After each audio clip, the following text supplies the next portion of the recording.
You know, Ray, school can be a scary place for a kid. Oh, totally. I mean, even before they had to worry about this invisible virus and global pandemic, there were bullies, peer pressure, violence, and all the other awkward parts of adolescence. Okay, but now imagine that your schoolhouse is also haunted. Well, that would add a layer to it. It would. I mean, so haunted that stories of the ghosts make it into the local newspapers for years. Everyone around town knows about it and talks about it, but you have to go to school there each day. That would make school even more frightening. And that's why we're walking down Charles Street here in Newburyport, Massachusetts. We're searching for this town's haunted schoolhouse.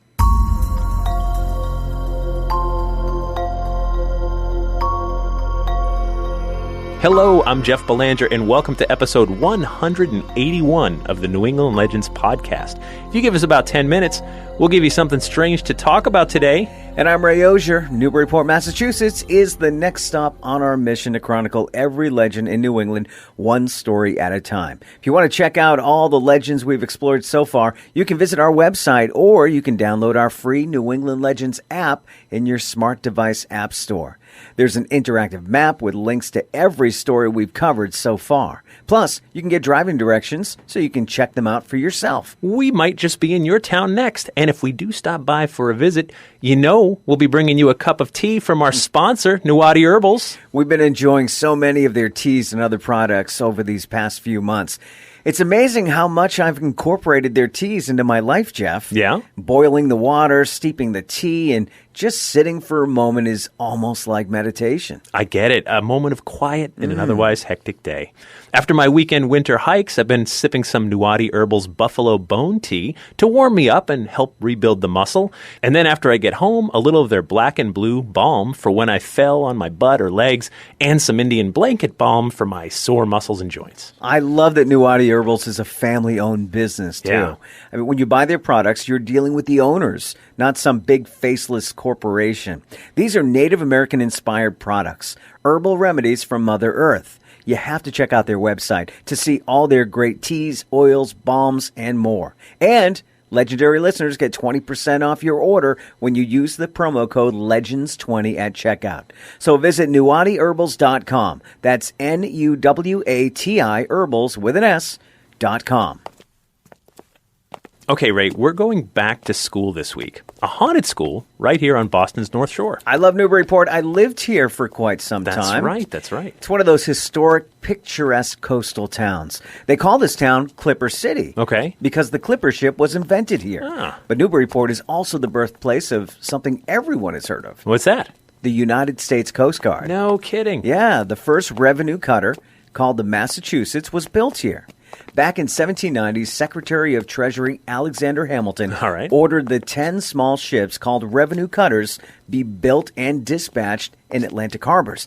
Armed with cannons and federal authority, they would approach arriving ships to collect tariffs to help raise money for this young nation. Right here in Newburyport. Yeah. All right, that's pretty cool. Okay, well, let's take a walk down memory lane for you and a walk down this street up here on the left.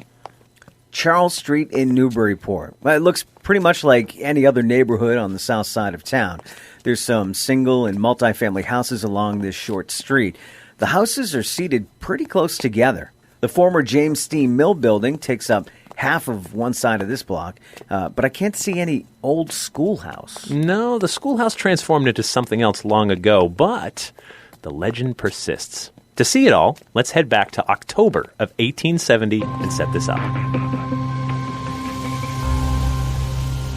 It's early October of 1870 here on Charles Street in Newburyport, and we're standing outside a small, pitched-roofed building that serves as a school for local boys.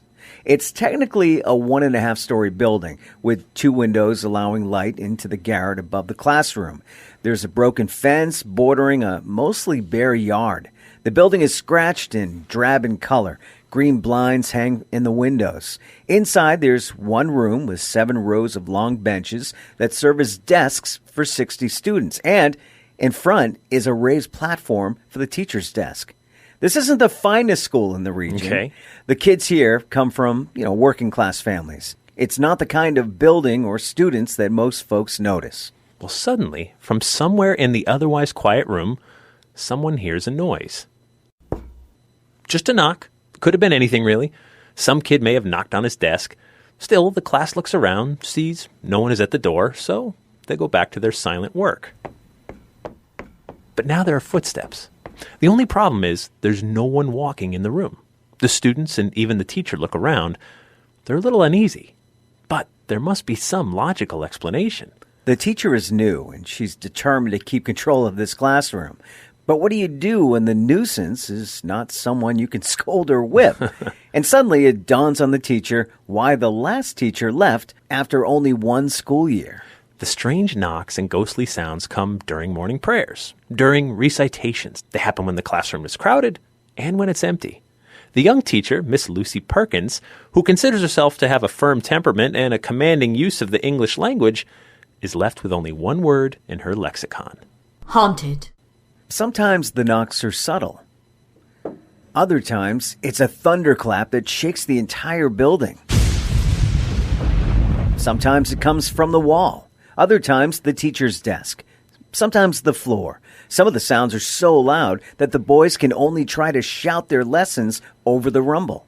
If there's a repeating pattern to this unexplained phenomenon, none of us can find it. Then there's the doors.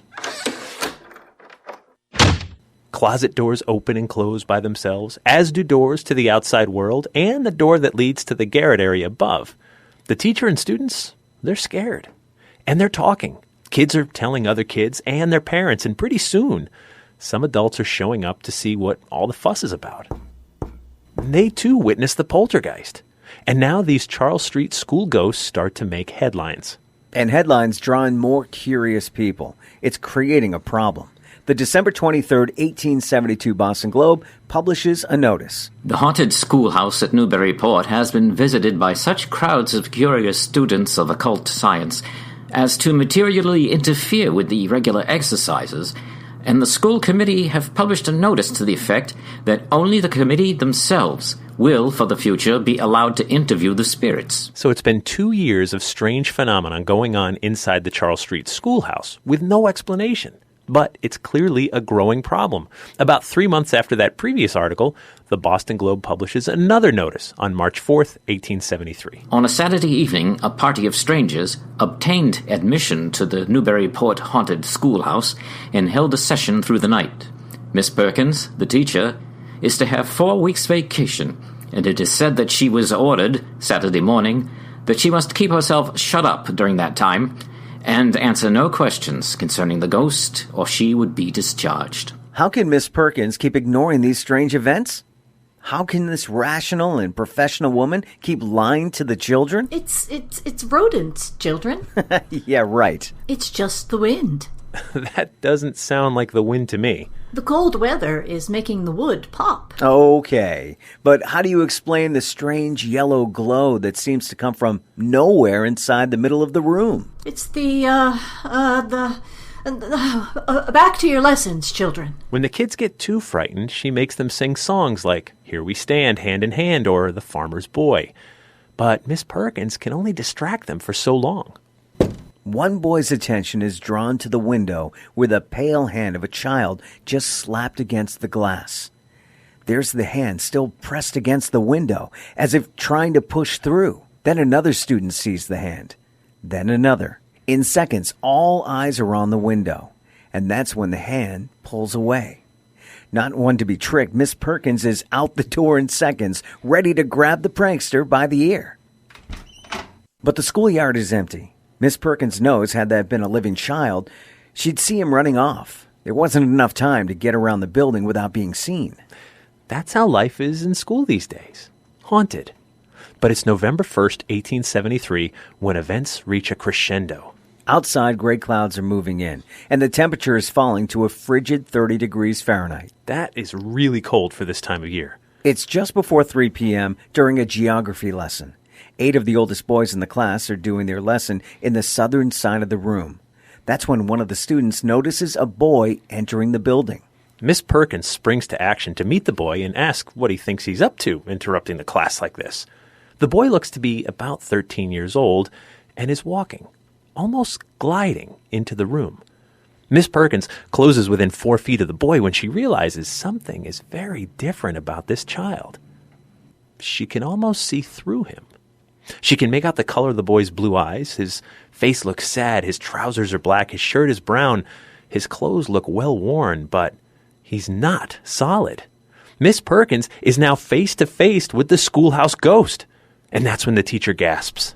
The specter of the boy keeps his eyes transfixed on Miss Perkins as he glides toward the door to the upstairs garret. It opens without anyone touching it.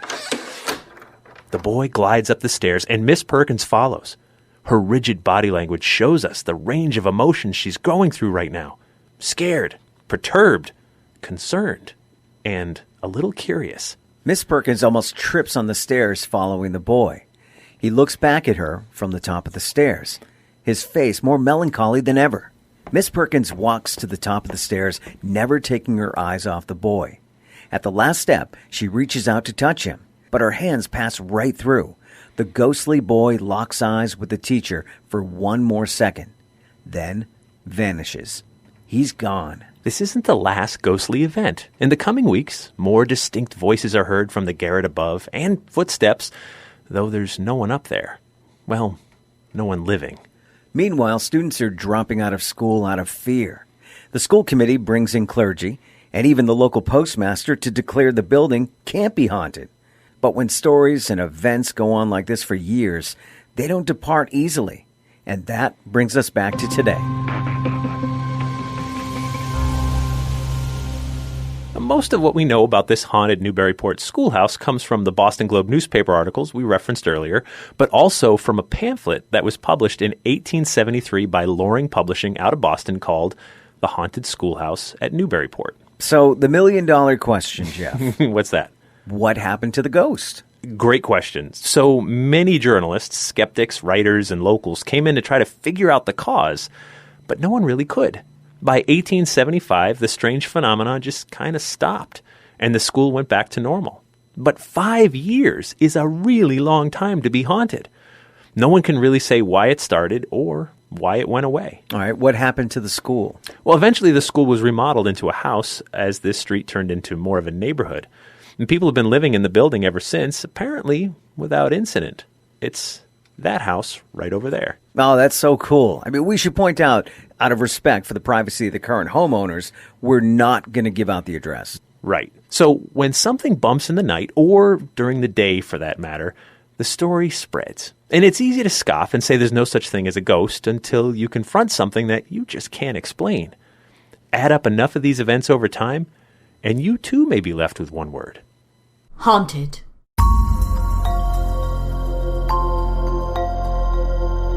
We'd love it if you haunted us. Yeah. Please get more involved with our community. Join our super secret Facebook group, share your favorite episodes with your friends, or better yet, become a Patreon patron. Yes. For just $3 per month, you'll get early access to new episodes, plus bonus episodes and content that no one else gets to hear. Head over to patreon.com/New England Legends to sign up. We'd like to thank Lorna Noguera and Michael Leggy for lending their voice acting talent this week. I'd like to thank our sponsor, Newburyport, and our theme music is by John Judd. This is Reed Savory, formerly of Innsmouth and the Wild Hills west of Arkham. Remember, the bizarre is closer than you think.